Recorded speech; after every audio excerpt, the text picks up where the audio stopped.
నమస్కారం, మీరు చూస్తున్నది అనేక వార్తలను మీకు అందిస్తున్న రుద్ర న్యూస్. కరీంనగర్ జిల్లా చిగురుమామిడి మండలం సుందరగిరిలో కరీంనగర్ టు హుస్నాబాద్ ప్రధాన రహదారిపై గ్రామస్తులు రాస్తారోకో చేపట్టారు. కొత్తపల్లి నుండి హుస్నాబాద్ వరకు నిర్మిస్తున్న 4 లైన్ల రహదారిని గ్రామంలో నుండి వెయ్యవద్దని ఆందోళన వ్యక్తం చేశారు. గ్రామ శివారు నుండి బైపాస్ రోడ్డుతో 4 లైన్ల రహదారి వేయాలని డిమాండ్ చేశారు. పోలీసులు వచ్చి నచ్చజెప్పినా వినకుండా గ్రామస్తులు నిరసన కొనసాగించారు. దీంతో వాహనాలు కాసేపు ఎక్కడికక్కడే నిలిచిపోయి రాకపోకలకు అంతరాయం ఏర్పడింది.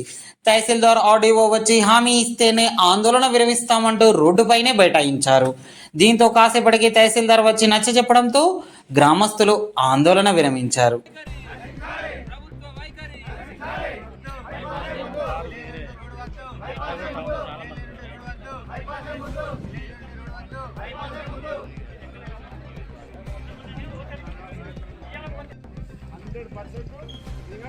మాతోనే వాడి ఎంఆర్ఓ ఆఫీస్ కూడా కూర్చోండి, లేకపోతే ఆర్డీఓ ఆఫీస్ పోదామా ఎంఆర్ఓ ఆఫీస్ పోదామా అని మాట్లాడాలి.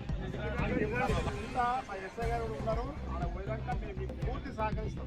అలాంటివి కూడా చూడండి, బస్సులలో అందరూ ఆడోళ్ళు చిన్నపిల్లలు ఉంటారు అని చెప్పేసింది. మీరు ఒక్కసారి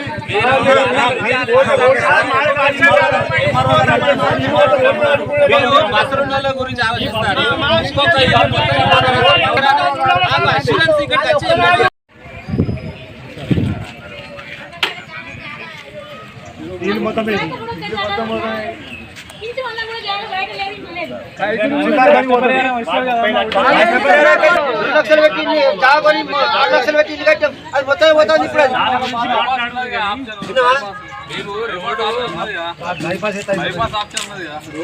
ఆప్షన్